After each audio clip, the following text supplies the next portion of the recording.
하나님 말씀 출애굽기 12장 1절과 2절 말씀입니다. 출애굽기 12장 1절과 2절 말씀 같이 합독하시겠습니다. 여호와께서 애굽 땅에서 모세와 아론에게 일러 말씀하시되 이 달을 너에게 달의 시작 곧 해의 첫 달이 되게 하고. 아멘. 사람이나 모든 사물을 막론하고 생명이 있는 피조물은 태어나는 순간이 있는가 하면 끝나는 순간이 반드시 있게 마련입니다. 그래서 시작하는 순간, 마쳐야 하는 순간. 우리 전도서 3장 1절에서 2절 말씀을 같이 한번 읽어보시겠습니다. 범사에 기한이 있고 천하만사가 다 때가 있나니 날 때가 있고 죽을 때가 있으며 심을 때가 있고 심은 것을 뽑을 때가 있으며 천하만사가 다 때가 있다. 다 때가 있다. 날 때가 있고 죽을 때가 있고 왔으면 갈 때가 있고 심었으면 뽑을 때가 있고 모든 것이 때가 있다. 이렇게 말씀했어요. 우리 베드로전서 4장 7절 한 구절 더 봅니다. 베드로전서 4장 7절 다 같이 읽습니다. 만물의 마지막이 가까이 왔으니 그러므로 너희는 정신을 차리고 근신하여 기도하라. 만물의 시작점이 있었으면 마지막도 있다는 거예요. 우리 신앙인들도 신앙의 시작이 있는가 하면 마감해야 될 때가 있습니다. 그래서 오늘은 성경 말씀을 살펴보면서 신앙인의 시작과 마침이란 자에서 말씀의 은혜를 나누기를 원합니다. 오늘 우리가 함께 읽었던 본문 2절에 6월절을 한 해의 첫 달이 되게 하라. 한 해의 첫 달이 되게 하라. 이게 무슨 의미일까 하는 것입니다. 왜 하나님께서 6월절이 든 달을 한 해의 첫 달이 되게 하라고 하시느냐. 하나님께서 6월절을 한 해의 첫 달이 되게 하라고 하시는지 그 이유를 성경을 통해서 살펴보려고 합니다. 이스라엘 백성들은 애굽에서 노예 생활을 했지요. 종살이를 했습니다. 그리고 바로의 앞잡이 노릇을 했어요. 근데 바로는 그 당시에 신과 같은 존재입니다. 그래서 바로를 가르쳐가지고 큐리오스라는 단어를 썼어요. 주라는 뜻이고 왕이라는 뜻이고 주인이라는 뜻이에요. 바로가 우리의 주인이고 바로가 우리의 주고 우리의 왕이다. 그래서 바로를 가르쳐서 큐리오스. 그러니까 고대 근동의 전쟁이라고 하는 것은 알고 보면 신과 신의 전쟁이에요. 왕과 왕의 전쟁, 신과 신의 전쟁. 그래서 전쟁에 승리했다 하는 이야기는 정복한 나라의 신을 자신의 신이 이겼다 이런 뜻이에요. 바빌론의 느부갓네살 왕이 이스라엘 정복을 합니다. 이스라엘 정복하고 나서 그리고 고위 관료와 백성들을 포로로 끌고 가죠. 그런데 그냥 가는 게 아니고 이스라엘 성전을 회파를 시켜버려요. 이게 무슨 얘기일까요? 이스라엘 성전이라는 것은 하나님의 신, 여호와를 모신 곳이란 말이죠. 이스라엘의 신이 졌다. 이걸 선포하는 거예요. 이스라엘 신이 졌다. 바벨론 왕 바로 느부갓네살 그가 너희의 여호와를 이겼다. 이런 선포라고. 하나님이 그걸 두고 보실 리가 없죠. 그런데 하나님은 70년이라는 세월을 딱 작정을 하셨기 때문에 보고 계시지만 사실은 그걸 전부 다 하나님이 계산하고 계신 거예요. 이스라엘 백성들이 요셉이 애굽 땅에서 죽은 다음에 400년 동안 종살이를 하는데 그 종살이 동안에는 하나님을 섬기지를 못했어. 섬기를 내야 섬길 수가 없었어. 하나님이 바로를 이기지 않으면 이스라엘 백성들이 애굽에 나올 수도 없고 하나님을 섬길 수도 없고 그냥 자기들 속으로만 계속 전달 하나님에 대해서 전달을 하고 있지만 드러낼 수가 없어. 예배할 수도 없고 제사할 수도 없고 할 수가 없어요. 그래도 요셉이 살아있을 동안에는 아주 참 대우를 극진히 받았잖아요. 그 고센 땅에서, 그 비옥한 땅에서 양들을 치면서 하나님 앞에 제사도 올리고 다 했어. 그걸 다 했지만 그 세월 30년이란 짧은 세월 딱 지나가고 나서, 그리고 나서부터는 종살이를 시작하는데 하나님을 섬길 수도 없고 표현할 수도 없고, 그런 이스라엘 백성을 하나님은 모세를 통해서 구원해 주신 거예요. 모세를 통해서. 근데 10가지 재앙을 내리죠. 이스라엘 백성들은 구원의 은혜가 주어지지만 애국 백성들에게는 말할 수 없는 고통의 순간들이에요. 하나님은 마지막으로 장자 재앙을 내려요. 장자 재앙을 내려가지고 바로 왕이 손을 들 수밖에 없는 상황이 딱 되는 겁니다. 바로가 신이라고 했는데 여호와 하나님이 바로를 꺾어버리는 거예요. 그래서 이스라엘 백성들이 애굽을 나오게 됩니다. 자, 근데 여러분 한번 가만히 생각을 해보자고요. 이게 바로 유월절이거든요. 이게 나오는 날, 이게 유월절이에요. 애굽에는 장자장이 내려지지만 이스라엘에게는 하나님께서 어떻게 하라고 그래요? 그날 양을 잡아가지고 양의 피를 좌우 문설주에 바르고, 그리고 쓴 나물을 먹고 쓴 떡을 먹고 누룩이 들지 아니한 무교병을 먹고, 그러면서 앉아서 쉴 수 없고 전부 다 서서 경각심을 가지고 하나님이 무슨 일을 어떻게 벌이시는지를 지켜보라. 그리고 그 밤에 나올 준비하라. 그런데 놀랍게도 하나님의 사자들이 좌우문설주에 양의 피가 발라져 있는 집집은 다 건너가. 그렇지 아니한 집들은 전부 다 들어가서 장자란 장자를 모조리 죽여버려요. 사람만 아니에요. 짐승들의 첫 태생도 모조리 죽여버려요. 엄청난 사건이 벌어져요. 통곡이 일어나는. 이게 바로궁이라고 해서 예외 아니에요. 바로궁에서도 다음에 대통을 이어받을 아들이 죽어. 엄청난 사건. 그 사건 앞에서 바로가 딱 두 손 들어버린 거예요. 내가 졌다. 내가 졌다. 그러니 이스라엘 백성들 데리고 나가라. 그래서 이날을 하나님께서 한 해의 첫 시작이 되게 하라. 이게 무슨 얘기냐면 지금까지의 삶을 다 청산하고 이제 새로운 시작이다. 이걸 선포하시는 거예요. 새로운 시작. 그런데 여기 이 시작이라고 했는데, 시작이란 말은 머리란 뜻이 있고 우두머리란 뜻이 있어요. 우두머리, 시작점, 꼭대기 이런 말이에요. 그러니까 하나님께서 이제부터 너희의 우두머리가 되겠다. 너희의 머리가 되겠다. 하나님이 너희 꼭대기에서 너희를 다스려 주겠다. 이 이야기는 6월절 한 해의 시작이 되게 하라고 하는 그 이야기는 결국 너희를 구원하신 하나님의 통치를 받으라는 거야. 그것이 이스라엘 백성이 사는 길이라는 겁니다. 구원받은 백성이 사는 길이라는 거야. 이달을 시작점으로 하라는 그 말은 이제부터 하나님이 너희를 인도해 주겠다. 이제부터 너희를 내가 이끌어 주겠다. 다스려 주겠다. 이런 의미예요. 당시 유대인들은 안식일을 지킬 수가 없었어요. 왜냐하면 이 애굽 백성들은 일주가 우리가 지금 7일이잖아요. 7일. 그런데 그 당시에 애굽 백성들은 10일짜리 달려고 했었어요. 한 주가 10일이라고. 그러니 안식일이 없는 거예요. 안식일을 지킬 수가 없어요. 월, 화, 수, 목, 금, 토 이렇게 나가야 되는데 안식일을 지킬 수가 없는 거예요. 요일 개념도 안 맞죠. 날짜 개념도 안 맞죠. 안 맞으니까. 그러니까 10일짜리 그 달력을 쓰고 있다 보니까 안식일을 그냥 잊어버린 거예요. 400년 지나가면서 안식일 개념도 잊어버린 거예요.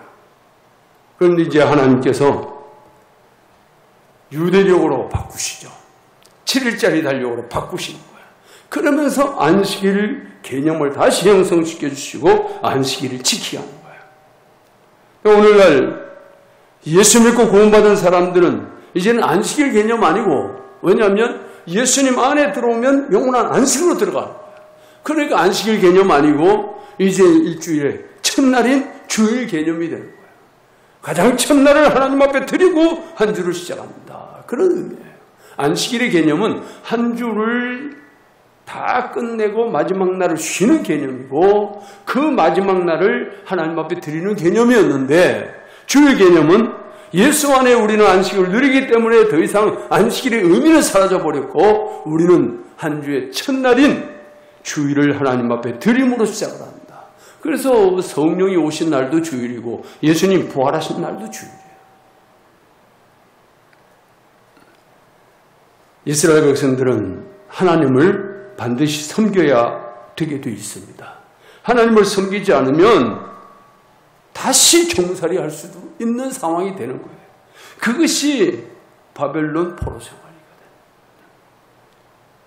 애굽에 갈 때는 스스로 가가지고 거기서 종살이가 돼버렸지만 바벨론 포로 생활은 하나님을 반드시 섬겨야 되는데 자꾸 우상 숭배하고 음란하고 자꾸 죄짓고 그러니까 하나님께서는 이렇게 내버려뒀다가는 이 상황 속에서 그리스도가 오실 수가 없는 상황이 딱 돼요. 그러니까 하나님께서 바로 잡기 위해서 바벨론에다가 70년 동안 딱 가둬버린 거예요. 그 포로 생활한 거예요. 종살이 한 거예요.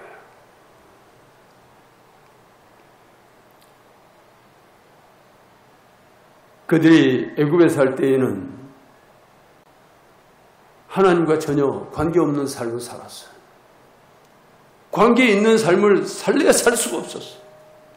우리가 구원받기 전에는 예수님과 관계가 없는 삶을 살았어요. 근데 오늘 우리가 예수 그리스도의 구속의 은총을 입어서 그리스도 안에서 살게 된 것, 이것이 뭐야? 우리가 거듭난 날, 구원받은 그날이 우리에게 유월절이에요. 그러니까 유월절은 각 개개인마다 유월절은 다 달라요. 이스라엘 백성들에게 유월절은 딱 한 날 정해져 있는 거예요. 한 해의 첫날이 딱 되는 거예요. 유월절부터 일일이 시작이 되는 거예요. 유대력은 유월절부터 시작을 합니다. 태양력으로는 3월, 4월 돼야 유월절이 들어와요. 근데 유대력은 우리가 쓰는 달력과는 전혀 다르죠. 6월절부터 딱 1월 1일로 시작을 해서 그때부터 시작을 하는 거예요. 오늘 하나님께서는 우리에게 주일 개념을 심어주시는 겁니다. 주일을 지키는 개념. 구원받은 자라면 주일을 하나님 앞에 드려라. 주일을 드려서 그 주일을 통해서 하나님을 섬기는 거예요. 물론 주일 하루만 섬기라는 것이 아니지만 주일은 공동체로 모여서 예배하라. 공동체로. 이거 무슨 소리야?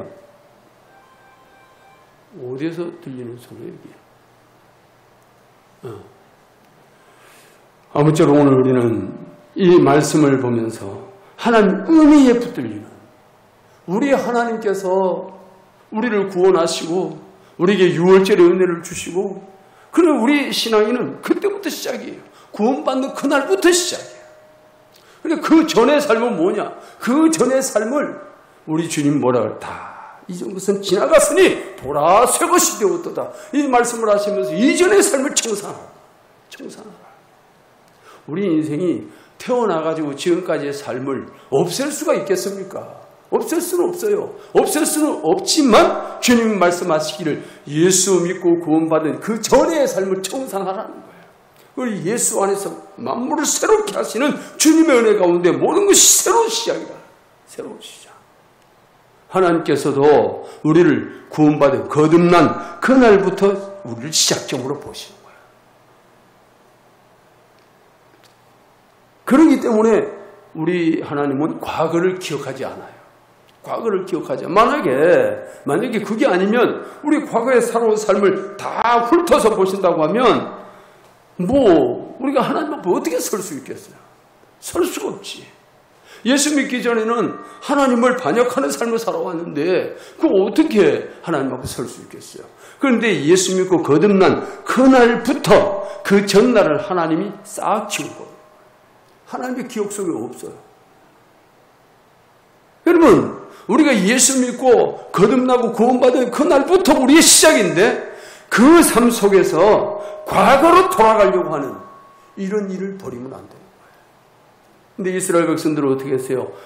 광야에서 40년을 살면서 이 애굽의 종살이에 얼마나 지쳤겠어요. 자기의 자유라는 게 없는데.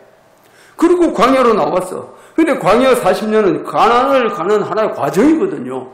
자유를 찾아가는 과정에서 잠시 어려움이 있다고 해가지고 이거를 이기지 못한다고 하면 참 기가 막힌 이야기가 되겠죠. 그런데 이스라엘 백성들은 광야에서 살면서 광야에서 힘들다고 어렵다고 종살이 할 때는 자꾸 추억하는 거예요.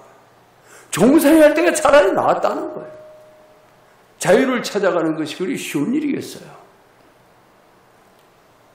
그런데 그 값진 삶을 위해서 잠깐 힘들고 어려운 이걸 견디지를 못해가지고 과거 400년 동안 종살이했던 그 세월을 자꾸 회상을 하는 거예요. 그때는 먹을 것도 많았다는 거예요. 뭘 종살이하면서 뭘 얼마나 먹었겠어요. 종살이하면서. 그런데 여기서 조금 힘들다고 해가지고 그때는 자꾸 추억을 하는 거예요. 그러니까 하나님께서 너희는 자유롭게 살 수가 없겠구나. 그걸 광야에서 다 죽는 거예요. 광야에서. 우리가 신앙생활하면서 예수님 안에서 구원받고 거듭난 삶을 시작했다고 하면 하나님께서 우리의 과거를 싹 지워버리시고 과거를 기억지 아니하시고 그 이후로 우리를 이끌어주고 계시는데 우리들은 거꾸로 예수 믿기 전의 삶을 자꾸 생각하고 예수 믿기 전의 삶을 생각하고 그때의 습관, 그때에 가지고 있던 이런 생각들을 버리지를 못하고 그걸 여전히 지금 끌고 들어오려고 하는 이런 일들이 얼마나 많은지 몰라요. 주님은 우리에게 원하시는 게 있다고 하면 신앙인들은 예수 믿고 거듭났으면 이제 예수님 안에서 살아야 돼요. 생각도 예수님 안에서, 우리의 삶도 예수님 안에서, 모든 것이 예수님 안에서 이루어져요. 그걸 원하고 계시는 거예요. 그런데 예수님 안에서 살지 못한다고 하면 주님 보실 때는 너희는 예수님 안에서 자유를 누리는 걸 기뻐하는 게 아니고 예수 밖에 있을 때에 자유롭지 못한 죄의 종로로 했던 그때를 자꾸 추억하는구나. 하나님 그렇게 보시겠죠. 어떤 명분을 갖다 내세워도 신앙인들이 주의를 지키지 않는 것은 결과적으로 세상의 마음을 내려놓고 있는 것과 똑같은 거예요. 마치 이스라엘 백성들이 가나안을 향해서 가는 길에서 광야 생활이 힘들다고 애굽의 종살이 하던 시대를 그리워하는 것처럼 세상이 좋다고 세상이 자꾸 마음을 내려놓는 이런 모습이에요. 오늘 우리는 일주일에 하루를 구별해서 하나님 앞에 드리는 이 일에 인색하지 말아야 됩니다. 왜 그렇습니까? 예수님이 내 인생 전체를 바꿔주셨잖아요. 내 인생을 손들이채 바꿔주셨잖아요. 죄의 종살이 하던 나를 그리스도 안에서 자유자로 만들어주셨잖아요. 지옥 형벌을 받을 나를 영원한 천국으로 들어갈 인생으로 바꿔주셨잖아요. 내 인생을 손들이채 바꿔주셨는데 그런 주님 앞에 일주일에 하루를 기억하고 하나님 앞에 드리는 여기 우리는 인생할 수가 없는 것입니다. 성도가 주의를 기억하고 지키는 것은 예배를 통하여 자신을 하나님께 드리고 동시에 십자가 복음을 듣기 위함이죠. 맹목적으로 주의를 지키는 게 아닙니다. 맹목적으로 주일날 나와가지고 예배 시간에 앉아있는 게 아니에요. 우리는 주일날 공동체로 모여서 하나님을 예배하고 하나님의 복음을 듣고 내 영혼이 거기서 더 살찌고 더 건강해지기를 소원하는 겁니다. 그래서 예수 그리스도의 피의 복음이 없다고 하면 주일날 교회에 모여가지고 뭐 하겠습니까? 우리끼리 모여서 뭐 하겠어요? 여기 피의 복음이 있고 그리스도의 복음이 선포되어질 때에 그 복음 때문에 내 영혼이 사는 거고 힘을 얻는 거고 이 피의 복음 때문에 내가 진정한 죄에서 자유를 얻는 거예요. 피의 복음이 없으면 죄에서 어떻게 우리가 자유로움을 느낄 수 있겠어요? 피의 복음이 없다고 하면 어떻게 이 죄의 굴레를 벗어날 수 있겠어요? 피의 복음 때문에 죄의 굴레를 벗어난 겁니다. 그래서 오늘 우리가 주일을 지킨다고 하는 개념은 주일날 공동체로 모여서 하나님 앞에 예배하고 주의 복음을 들으면서 내 영혼을 더 건강하게 살찌워가는 이런 모습이 주일을 통해서 이루어지는 것입니다.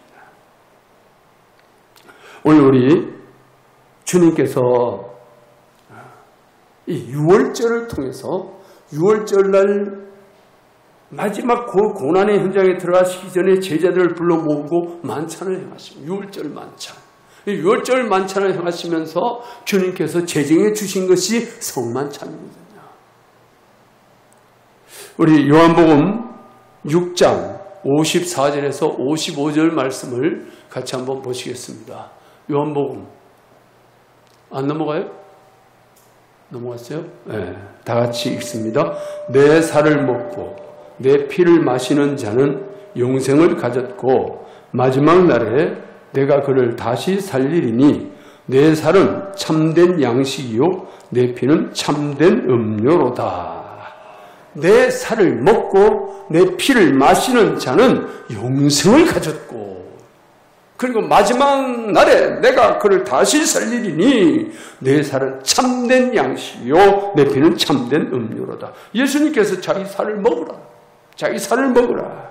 근데 여기 먹고라는 이 동사는 바삭 깨물다는 뜻이 있고 씹는다는 뜻이 있어요. 이게 무슨 얘기입니까? 주님의 살을 먹되 바삭 깨물어서 씹어 먹어라. 이러니까 요 문장 그대로 이 문장 그대로만 쳐다보고 과거에 기독교를 표명하는 세력들이 기독교를 가려서 식인 종교라고 했어요. 요 구절을 가지고 어떻게 사람 살을 씹어 먹으라고 하냐, 그것도 어떻게 바삭바삭 씹어 먹으라고 하냐 이러면서 식인 종교라고 이랬어요. 그런데 예수님께서 말씀하시는 것은 바로 하나님의 말씀을 그렇게 씹어 먹어라. 하나님의 말씀을 그렇게 바삭바삭 깨물어 씹어 먹듯이 그렇게 하라는 거예요. 우리가 예수님의 살을 먹고 피를 마시는 걸 어떻게 성만찬을 행하고 있지만 그 성만찬 식장 그것이 그 자체가 예수님 살이고 피가 아니잖아요. 그거는 하나의 기념하는 것이고 주님께서 우리에게 말씀하시는 주님의 살과 피는 결국 복음이에요. 결국 말씀이에요. 말씀을 통해서 주님의 살을 먹는 거고 말씀을 통해서 생명수를 받아 먹는 거예요. 그러니까 주님께서 살을 먹는데 바삭바삭 깨물어서 씹어 먹으라 이렇게 말씀하죠. 그러니까 어느 곳에 있든지 신앙인이라면 주님의 살을 먹어야 산다는 거예요. 하나님의 말씀이 없이는 신앙인이 살아갈 수가 없다 그런 말입니다. 우리는 또 어느 곳에 있든지 십자가 복음을 아멘으로 받아 먹어요. 아멘으로. 말씀을 받아 먹는 방법이 아멘이에요. 우리가 성경을 읽으면서도 아멘 하면서 읽고 그래서 깨달음이 생길 때는 그저 감사하고 아멘 하면서 말씀을 받아 먹는 거예요. 이게 우리가 받아 먹는 방법이 아멘이라는 거예요. 그런데 그것도 내가 직접 먹어야 돼. 누가 대신 먹어줄 수 있는 게 아니에요.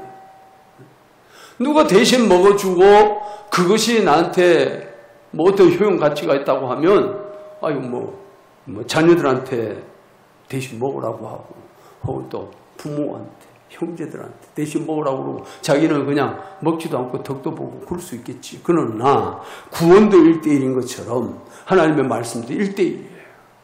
누가 대신 먹어줄 수 없다고 말해요. 내가 먹지 않으면 안 된다는 것입니다. 그래서 복음은 아멘으로 받아먹고 반복해서 묵상함으로 씹어 먹으라고 말씀해요. 그것도 현재 시대를 사용해서 지금도 그렇게 하고 앞으로 주님이 오실 날까지 계속 그렇게 돼야 된다는 것입니다. 다른 사람이 아무리 많이 먹어도 소용이 없어요. 내 주변에 있는 사람이 성경을 100독을 했다 200독을 했다 나하고는 아무 상관이 없는 거예요. 나는 내 자신일 뿐이에요. 우리 자신이 하나님 앞에서 말씀을 자꾸 화면으로 받아 먹어야 돼요. 씹어 먹어야 돼요. 묵상해야 돼요. 그래야 내 영혼이 건강해지고 구원의 감격을 누릴 수가 있다는 것입니다.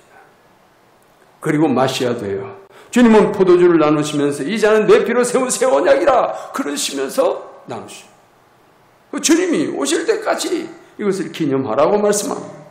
우리 신앙인들은 복음의 생수, 다시 말씀드리면 주님의 피를 마셔야 영적 갈증이 없어져요.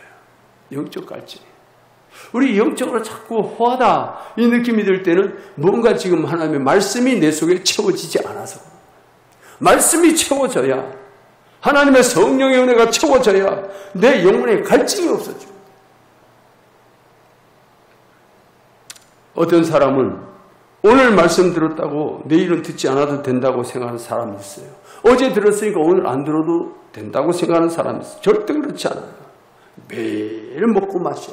매일 먹고 마셔. 주님의 피도 말씀으로 마시는 거죠. 어쩌다 한번 생각날 때 마시는 것이 아니고 매일같이 마셔야 돼. 그것도 내가 직접 마셔야 돼.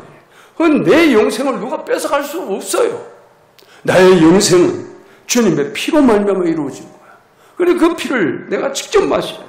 내가 가진 영생의 말씀은 어제나 오늘이나 내일이나 영원토록 변하지 않아.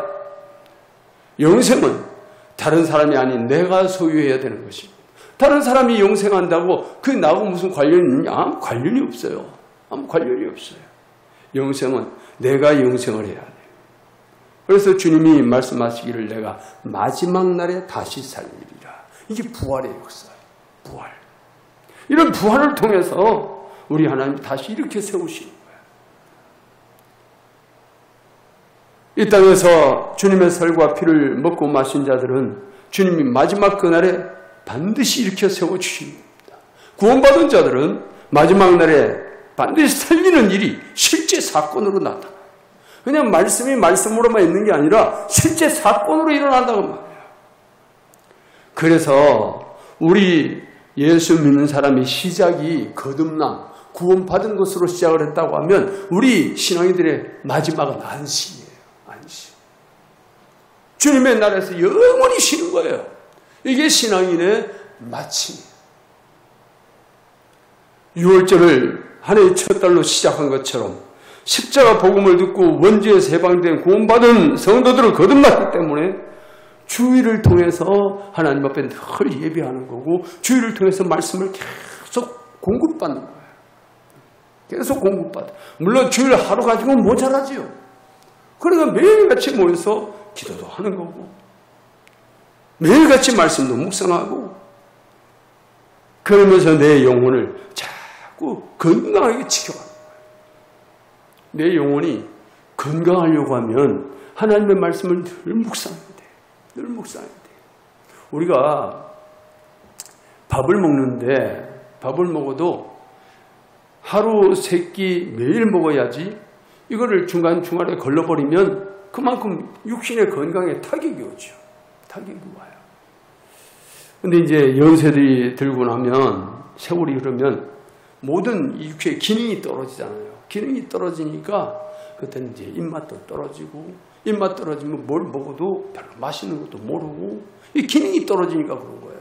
또 소화력이 약해져가지고 뭘 조금만 먹으면 벌써 더부룩하고 이게 전부 다 기능이 떨어져서 그래요.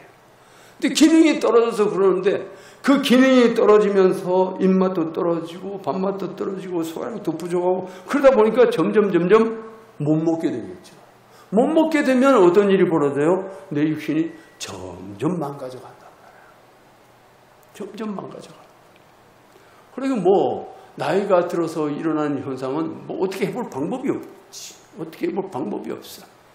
그래도 하나님께서 우리 육신은 그래서 육신의 세월이 가면 후패한다 그랬어. 후패한다.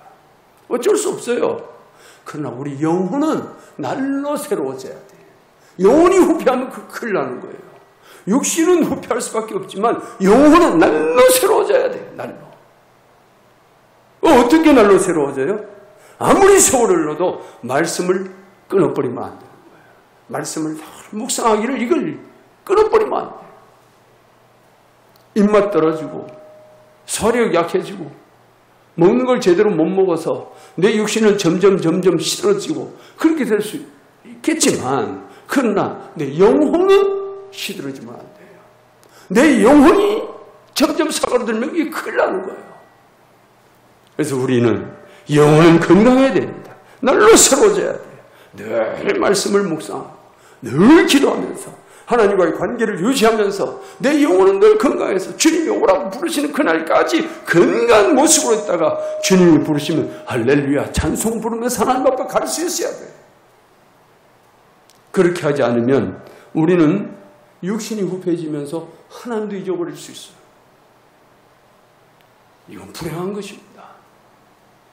내 육신은 후패해도 내 영혼은 하나님을 잊어버리면 안 돼. 내 영혼은 하나님을 기억하고 있어야 돼. 설상가상 치매라고 하는 이상한 병이 나를 찾아왔어도 내 영혼은 하나님과의 관계에서 끊어지면 안 되는 거야. 신앙의 시작이 구원받고 거듭난 순간이라면 신앙의 마침은 아버지 나라에서 영원한 안식을 누립니다.